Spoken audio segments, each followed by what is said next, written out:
Drafting Archetypes is sponsored by Grey Viking Games. Grey Viking Games is the best place to get MTGA arena codes. From booster packs to awesome cosmetics, check them out at greyvikinggames.com and use our code DRAFT for 10% off.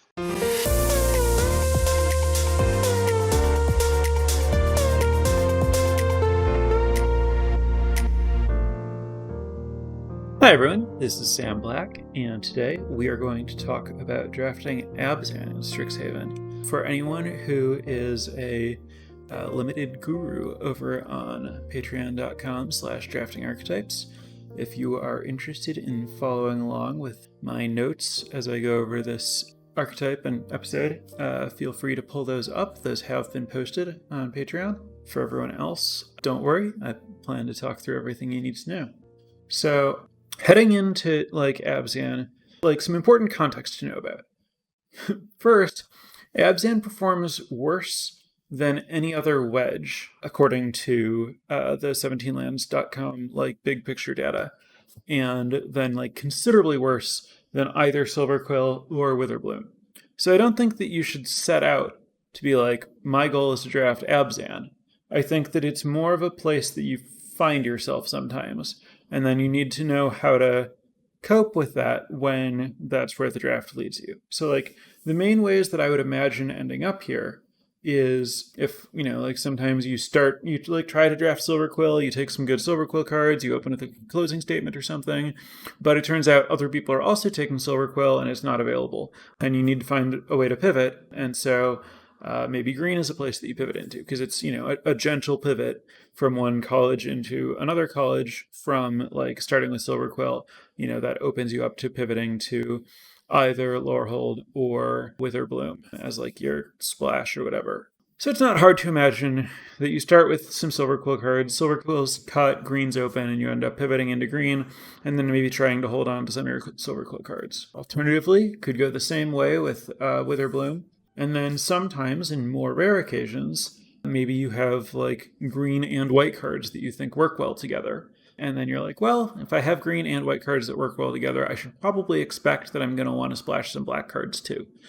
So for example, you first pick Mavinda, the legendary mythic 2/3 flying owl or whatever that lets you recast your spells from the graveyard. If you first pick that, it would be reasonable to second pick a Mage Duel. They play really well together.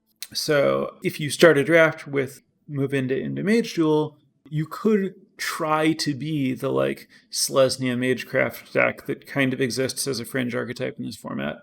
Or you could just say, look, there's a really good chance that I'm going to, if I'm playing white and green cards, both of these can use, black gold cards and black campuses. So I'm going to expect that I'm going to end up in a 3-color space from here. I think those are the main ways that you end up here. You try to draft a college, it gets cut, and you pivot into trying to find an open lane and then potentially try to make all 3 work. I would say that anytime you're looking to be a 3-color pair, you're going to be really, really, really, really well served by having environmental sciences. That's obviously true if you're more than 2, but specifically with 3, I think environmental sciences is the way.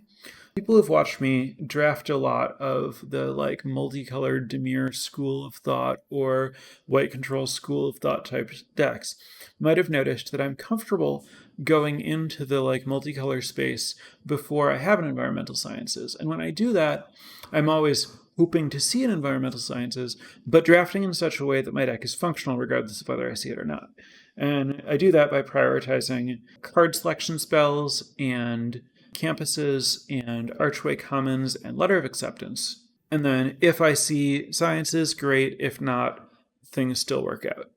But a big part of what makes things work out is my willingness to use the 5-color fixing pieces that are clunky but powerful fixers, letter of acceptance and archway commons. And I don't like to rely on those cards in 3-color decks because you're paying a pretty large cost to have a card that fixes all of your colors. And if you're only using 3 colors, it's not really necessarily worth it. You're not getting as much out of that card. There get to be spots where it's is it really worth playing an Archway Commons instead of just a basic land of the 1 extra color I'm splashing or something. Whereas environmental sciences is perfect for turning on 3-color mana bases because Environmental Sciences finds one missing color. And if you're 3 colors, it's easy to build your mana base such that any opening hand you keep will have 2 colors and it'll be missing a third. And then Environmental Sciences can find the third color, and then you're good to go. Whereas if you're playing 4 or 5 colors, a single Environmental Sciences finds one missing color but doesn't actually fix all of your problems by itself. And you can end up in a space where you're actually overtaxing your Environmental Sciences if you are like more than 3 colors and leaning really heavily on it. When I'm targeting that exactly 3 colors space, that's when I actually find Environmental Sciences to be most important and the biggest difference in the quality of my deck based on whether I have access to it or not. So what this means is that when I'm in this space where I was drafting Silverquill or Witherbloom and I'm looking to transition pivot into Abzan, I'm a lot more likely to try to make that pivot and try to keep using all of my cards rather than potentially dropping a card or two and switching 2 color pairs. I'm a lot more likely to try to make it all happen if I have or can find an Environmental Sciences. And then the other thing that you want to understand, anytime you're trying to build a mana base that's based on Environmental Sciences, you find, well, this means that I want to reliably have access to Environmental Sciences early, which means I want to really strongly prioritize 2 and 3 mana learn spells. If you're prioritizing 2 and 3 mana learn spells to make sure that you draw one, you find pretty quickly that what happens is you actually end up drawing more than one per game. And so that means you need other lessons to find so that your additional learn cards that you draw are also good. So you end up really, going down a path where you have to prioritize other lessons really highly also. It's not like, well, I'm getting Environmental Sciences all the time, so that means my lesson situation is solved and I don't need other lessons. It's a big part of my deck is my lesson plan, and so I need to have a robust lesson plan with a lot of learn cards and lessons. Because I see this and other 3 color pairs as being so strongly based in Environmental Sciences, they also end up being based in learn and lesson to the point where a vast majority of the commons that you want to take highly are either removal spells or learn cards. And then everything else, like, for example, creatures, gets demoted considerably. Because you're demoting creatures and prioritizing removal spells and less than learn cards, trying to rely more on summonings to give you your creature count and battlefield presence. Which means in Abzan, I would be really highly prioritizing Fractal Summoning, Pest Summoning, and Inkling Summoning.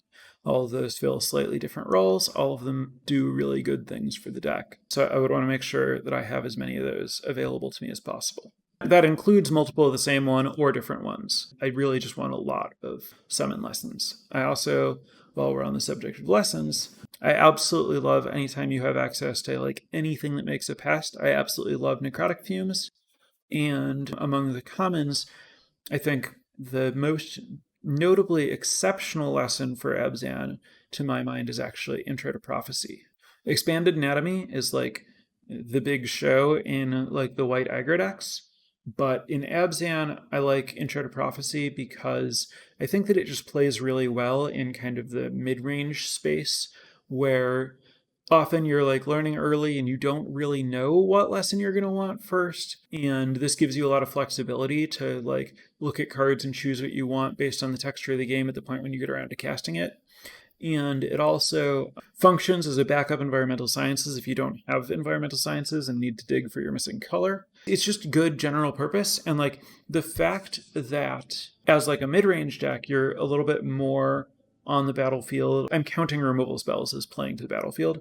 The stuff that you're doing is impacting the battlefield in a way that gives you time to spend casting Intro to Prophecy while putting you in a place where you're not so aggressive that you need to be playing a threat instead of spending that time to do it. So you're not so controlling that you're behind and can't spend the mana to, and you're not so aggressive that you need to keep the pressure on and can't spend the mana to. You're in a place where you're playing a bit of a slower game that can, prioritize kind of the strength and flexibility offered by putting extra mana into Intro to Prophecy to kind of try to find some of the more powerful cards that you have in your deck. That could be continuing to just find more threats that learn, or specific good removal, or drawing to a bookworm or whatever.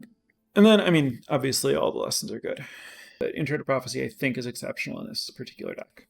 Other things I want to touch on. Yeah, so obviously, like, the fact of this idea that you're going to spend some mana learning and fixing your mana and stuff means that you shouldn't be thinking of yourself as an aggro deck. But you're also not really, like, you're not playing the same kind of game that the blue decks are. You are playing creatures and attacking with them, and killing your opponent's creatures. It's really just a traditional mid-range space. And I think relatively unavoidable that it ends up going to that kind of space. The Abzan type decks often end up playing pretty well against the blue control decks because they're so full of value, like pest summoning and just like Professor of Zoomancy and like, this like general space of value cards grind pretty well against the decks with a lot of removal spells. Brackish Trudge plays into this game plan. Bookworm, is the top end of this game plan.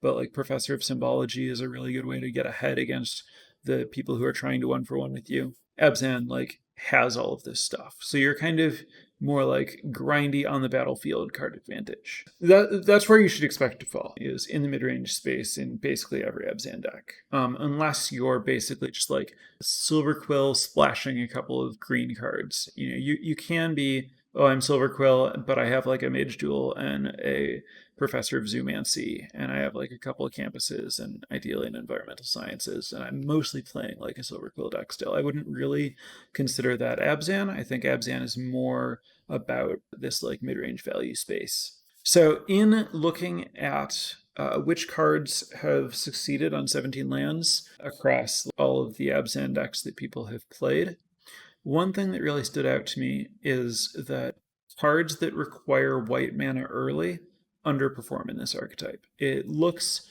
pretty solidly like at least what usually happens is that the archetype ends up being base Witherbloom or maybe base black, and then finding white mana later on. So that is most striking in underperformance by cards like Study Break and Killian Ink Duelist, which are both cards that I think are pretty strong in most contexts, but which had very unimpressive win rates relative to like their overall win rates in Abzan in particular. So I think that you want to be in a space where you're thinking of yourself as looking, you want like the Witherbloom early game, Scurried Colony, Cram Session, Hunt for Specimens, Lash of Malice, and some like good uncommon creatures. Leech Fanatics, like, okay, but you don't want to have to go there. But not Eager First Year. But Professor of Symbology is good enough. You would prefer to be using Hunt for Specimens, Cram Session, Field Research as your common learn spells more than leaning on Guiding Voice and Study Break. I think a lot of what you're trying to do is kind of build like a board stall and then potentially win with flyers like Combat Professor, Spectre of the Fens, Ellen Shield Mage as just kind of a way to finish off if your like green deck stalls the board. That idea, basically there's this like tension. Do you want the green 4 or 5 drop that's really like, good on the battlefield but doesn't have flying, or do you want the like white and black flying cards? Like, do you want Professor of Zoomancy and Witherbloom Pledge Mage, or do you want Spectre of the Fens and Ellen Shield Mage? And I think that the answer is the more removal you have, the more you want the ground creatures, and the less removal and more creatures you have, the more you want the flyers. So like Witherbloom Pledge Mage plays well with removal spells, but if you are low on removal and high on creatures, then it's more likely that the board is going to get gummed up, and Witherbloom Pledge Mage like won't have good attacks and won't be meaningfully adding a lot to your ability to block because you're already pretty good at that. And then an Ellen Shield Mage in that kind of deck can end up giving you a path while your other stuff gums up the board, which is different from what I would consider Ellen Shield Mage's optimal use, which is where it's functioning more as like a burn spell type finisher in a Silver Quill aggro deck. But I think that it does have a potential place in a Witherbloom board stall, I need evasion type role, although I would say that Combat Professor and Spectre of the Fens are both better in that space than Ellen Shield Mage is. If you don't know where you're going or where your deck is going to look like, in general, Witherbloom Pledge Mage is the stronger card in Abzan than Ellen Shield Mage. But again, as you get higher creature density, I'm more interested in, okay, actually I want to include Ellen Shield Mage. A surprising data point that came up while I was looking over cards that were successful in this archetype. The best common 3-drop in this archetype by historical success in the 17 lands data is Springmane Servant. Not Silverquill Pledge Mage, not Blood Researcher, not whatever else you might think it would be. It's Springmane Servant, which is surprising to me. I don't think that is a very good card, but it does make an amount of sense. It enables your other life gain stuff while just being an okay thing that trades off and gives you a cushion by itself. I know that the Brush Strider or whatever, the 3/2, the exact same card that existed in the recent whatever Ravnica set it was in was another card where I just avoided playing it for a long time because it looked like a vanilla do-nothing. But then I ended up playing it in some of my control decks and found the gain 2 life plus trade with an attacker to be really useful against aggro decks. And so I can imagine Springmane Servant performing similarly here. I will admit that I haven't done that myself. I haven't been playing with the card, but its stats are actually surprisingly better than the other alternatives in Abzan. So I would say that that's at the very least something to keep an eye on. I actually would interpret it more as a statement about how low you should be prioritizing the other creatures, like Silverquill Pledge Mage and Blood Researcher. It's not so much like, oh, this means that you really want your Springmane Servants for your Abzan deck. It's more, you really want field research and good uncommons, and to be really trying to avoid playing common creatures over casting summons on that turn because you had enough Professor of Symbologies and for specimens and stuff. Another surprising data point, discard performs well in this archetype. Not just Humiliate, which performs well across the board, but Agonizing Remorse and Go Blank both have pretty good stats here, which I think makes some amount of sense just in terms of thinking about this as a mid-range deck. You are not trying to end the game before your opponent has had a chance to use all the cards in their hand, and you can afford to spend some mana early on a discard spell. Both of those statements in contrast to really aggressive decks that don't want to take the turn off to play the discard spell and are trying to end the game before the opponent can use all their cards.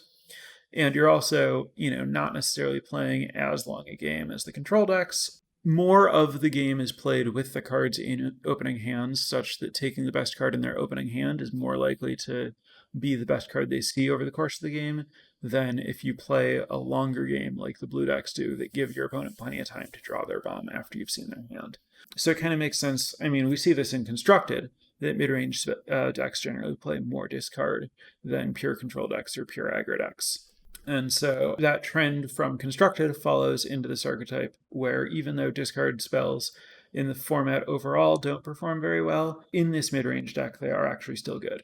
So the commons you want to prioritize, I think, are pretty straightforward. It's Every Lesson, Lash of Malice, Cram Session, Hunt for Specimens, Field Trip, Mage Duel, Rise of Exis, Combat Professor, Professor of Zoomancy, Scurrid Colony, Witherbloom Pledge Mage. I think those are all of the commons that really stand out to me as something exceptional. And then you end up playing cards like Mage Hunter's Onslaught, some of the other Spectre of the Fens, some of the other 2 and 3 mana creatures occasionally, infused with Vitality, maybe a Leyline Invocation. There are plenty of filler commons that are, not bad to have to play.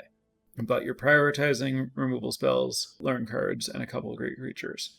Uncommons, it's the same situation. You're prioritizing Emergent Sequence, Bookworm, probably Bookworm and Emergent Sequence in some order are the top 2 uncommons in the archetype, followed by Closing Statement and other removal spells and other learn cards. Of note, Overgrown Arch and Witherbloom Apprentice perform super well. Both of those outperform Killian in Abzan, and Overgrown Arch obviously makes complete sense to me in this archetype. It works really well with a bunch of random different payoffs, and blocks well and learns and just does everything you're looking to do. Yeah, overall, I think a lot of this is pretty similar to the notes from Witherbloom, but with more discussion of how to use white.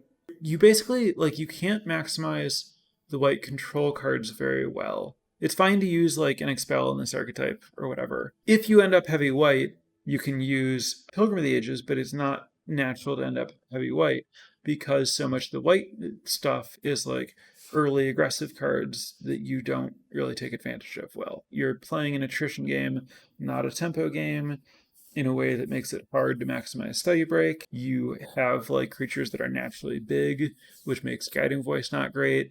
You're not necessarily looking to have to kill every creature. You want to like kind of have some stuff that comes up the ground and then win with big creatures or evasive creatures in a way that means that there's not really a space for eager first year type cards. So a lot of the white stuff just doesn't really strategically fit well in mid-range approach, which is why this ends up being based in Witherbloom a little bit more. Anyway, that covers my notes and my intro lecture here. So I'm going to open the forum up to questions. I want to thank my new patrons this week. So thanks to Kyle, David, Jason, and Thomas. Really appreciate the support. If anyone else is interested, as always, just encourage people to go to patreon.com/draftingarchetypes, check out what we offer and see if you want to be involved. And with that said, I'd like to turn this over to answering any questions. First question, what are some premium rares and mythics that might draw you into Abzan?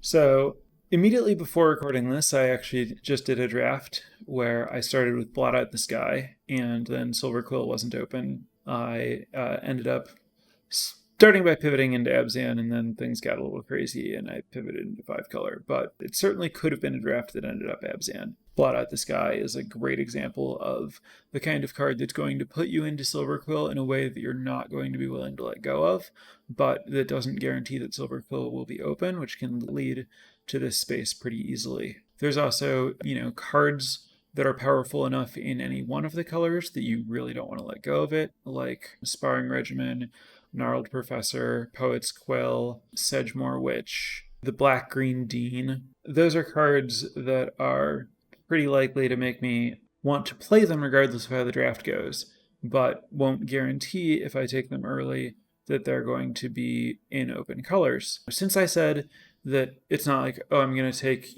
this like 3-color dragon that puts me into a 3-color deck, like that kind of card doesn't exist. So you're going to take a 1 or 2-color card, and then you're going to presumably try to draft 2 colors, but sometimes that'll be closed and you'll have to pivot. And so really the stuff that's going to make you most likely to be, I'm actually playing 3 colors, is the stuff where you pivot but don't give up on it. That's like the most common path to a 3-color deck. So it's really just like any of the rares that are great.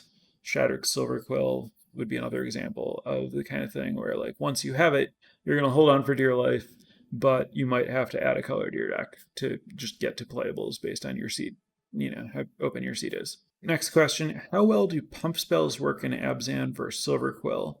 And related, how high is Snakeskin Veil as a priority in Abzan? So I think that in general, pump spells are a little worse in Abzan than Silver Quill, because in general, pump spells are a little bit worse when you're less aggressive. Because a lot of the 2 and 3 mana creatures don't play as well here, I'm a lot less likely to have creatures on the battlefield early, which means that I'm less able to take advantage of, fewer combats are going to be generated, and I'm less likely to have a creature that I can profitably target with a trick. Yeah, just like playing from behind a little bit, where I tap out to play a creature, and then my opponent can immediately answer it before I have the mana up for a trick, because my curve's a little bit higher, and I'm a lot less likely to have a creature that's small that I'm invested in attacking with, such that I need a trick to be able to keep attacking with it. So I would say, also just I have access to more colors of removal, and I'm prioritizing that removal. And so I end up prioritizing removal over tricks. So for the most part, I would say any kind of combat trick should have a lower priority here than it would be in a deck with more creatures, and especially with a lower curve. That said, I think that it's fine if you end up playing Infuse with Vitality or something, especially if you have some cards that it works well with, being any kind of card that generates value when it enters the battlefield, so Springmane Servant or Professor of Zoomancy or something. As for Snakeskin Veil specifically, that's going to depend somewhat on exactly what your good cards are and like whether you have bombs that are creatures that are worth protecting, whether you're in a space that's like going hard on Blood Researcher for some reason or something like that. In general, I think Snakeskin Veil is a fine card, but I would expect to have like enough impact density that I am not like specifically attached to a single creature surviving, in a way that Snakeskin Veil is going to be a lower priority for me here than it would be if like I were a Quandrix deck that was taking advantage of Quandrix Pledge Mage, for example. Next question, would Professor Onyx be another of those rares that could put you into Abzan if you have to pivot out of one of the colleges? Yeah, absolutely. And any rare that is just like a legitimate bomb where you see it and you pick it immediately, any of those cards you're going to be hesitant to give up. And so all of those are going to function as like, okay, I'm attached to this and I'm going to make it work somehow. Next question, in relation to other Strixhaven archetypes, what matchups does Abzan do well or poorly in?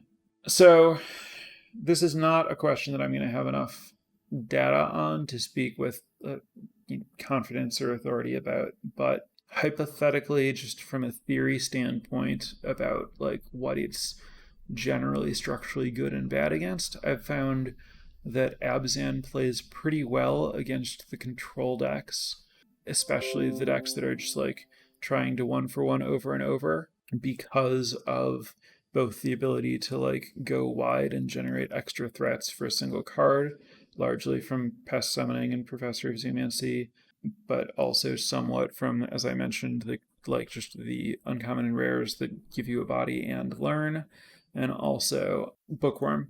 But then also sometimes there will be, cards like Harmonize or especially Harness Infinity, although that's a little harder if you're actually like solidly Abzan rather than like Witherbloom or Witherbloom Splash White. But in general, I've found Abzan to be pretty good at grinding against like the very controlling decks. You always need to be careful with your green whenever you're green black to make sure you have enough removal not to lose to aggressive flyers. But I think that like the addition of white and prioritizing, mage duels and stuff works pretty well there. I think everyone kind of struggles with a good silver quill draw. I don't think Abzan is particularly vulnerable to that. I think when you get too grindy, you are always in danger of losing to an over-the-top bomb. So like an opposing Blot Out the Sky or Mizzix Mastery or something like that. Theoretically, Prismari is just like categorically about presenting that kind of bomb in the form of just like, if I don't have a rare, then at least I'm playing to Elemental Masterpiece or something. Theoretically, Prismari is structured to go over the top of Abzan, but I don't think it like convincingly does it reliably without rares. I think that matchup seems more close to me. Beyond that, I'm just not really sure.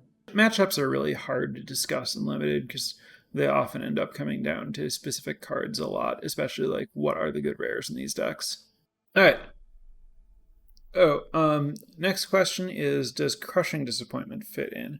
I consider Crushing Disappointment to be one of those like also ran, this is a fine card to put in my deck, but not a priority type of cards. That reminds me that I want to mention that I do think that all of the +1/+1 counter type stuff is a trap. This isn't the place where you want to be combining Carrack Wrangler with Dueling Coach and Tenured Inkcaster. That whole thing that kind of looks like there's something there falls solidly into the like, this is just a trap, these cards aren't good, don't play it type space. The next question is, what things should you focus your removal on in this archetype? Which is an interesting, so that's more of a play question than a drafting question. Obviously, a card like Lash of Malice is generally designed to not fall behind early if you don't have your own early plays, and it's fine to kill basically anything with it.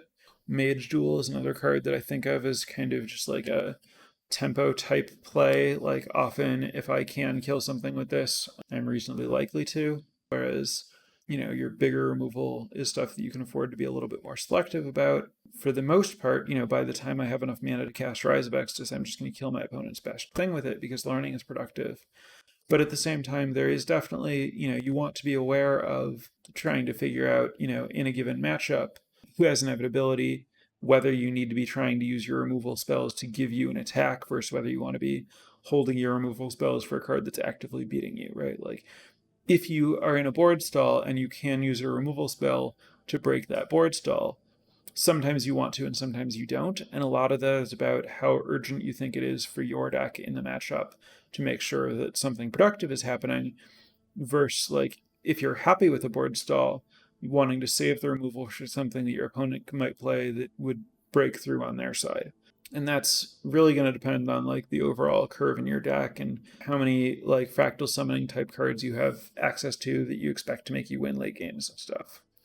So it's a good question, but a big question that's going to depend on a lot. And I think a lot of it is really coming down to that, like, when you're at parity and you could like try to use a removal spell to push your advantage versus hold on to a removal spell in case your opponent plays some kind of like thing that you can't deal with while maintaining parity. I think that that's kind of just like a big question about how to play removal in limited in general, more than something specific to this archetype, but definitely something that's worth asking about and trying to figure out like good guidelines to how to think about if you don't feel comfortable making those decisions. Next question is kind of a step back. I mentioned using 5-color fixers in 5-color decks. The question here is, when do you prefer Archway Commons versus Letter of Acceptance? Fundamentally, Archway Commons is a 2-drop. It takes your turn 2, and Letter of Acceptance is a 3-drop, and it ramps you. A lot of that is going to be about how those 2 cards fit into your curve. If you don't have a lot of 2s and you do have a lot of 3s, you want Archway Commons rather than Letter of Acceptance. If you do have a lot of 2s, you're more likely to want Letter. This is especially true if you're taking advantage of the fact that Letter ramps you. Also, sometimes you want to take advantage of the fact that Letter is an artifact. Specifically, if you have Reconstruct history, that would push toward wanting Letter. Additionally, part of it depends on when you want your fixing done by. Letter is at its best if you have a solid color or 2 that you're getting your 2-drops from.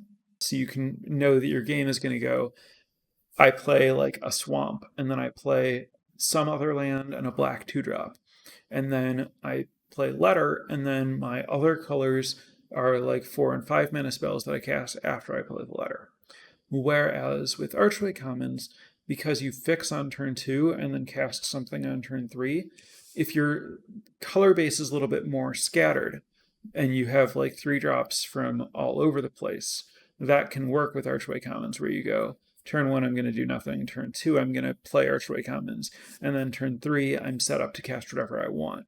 Whereas like I wouldn't be able to fix until after turn 3 with the Letter. That's not necessarily, if you're this color, pair this. It's not necessarily that easy. I think that's the best I can speak to about like when one is specifically a better fit than the other. Next question. In my last draft, I played Abzan. In pack 3, I had to pick between Closing Statement and Rise of Extus. I went with Rise. Do I have a preference between the two? I think Closing Statement is the stronger card overall. If I had a mascot exhibition and I was low on ways to find it or something, I would take the Rise of Extus. But instant speed plus getting the counter plus like the ability to play it for 3 mana, Closing Statement is a pretty amazing card. Obviously, also, if like white mana is particularly unreliable, like if you're just barely splashing and you won't necessarily have white by turn 3 or 5 or 6, then like maybe you want the Rise instead. Just if you're trying to keep your white super minimal. But assuming you can cast either one, Closing Statement is generally a stronger card. Alright, so I think that covers the questions that I haven't talked about. So I'm going to wrap this up with a nice short episode. Thank you everyone for listening. And for anyone who is unaware, I stream every day on Twitch at twitch.tv/Samuel H. Black. And I record this podcast live on that channel Wednesdays at 8 p.m. So if you are listening to this not live and interested in tuning in sometime to catch it, that's where and how you can do that. And if you're just interested in more content from me in general, my stream is the best way to check that out, just because there's always new content there. Little thing I thought I'd mention, since I have run into some people in stream who said they found it a while after finding the episode and didn't put these things together. So just want to make sure that information's out there. Thank you, everyone, and I'll be back next week.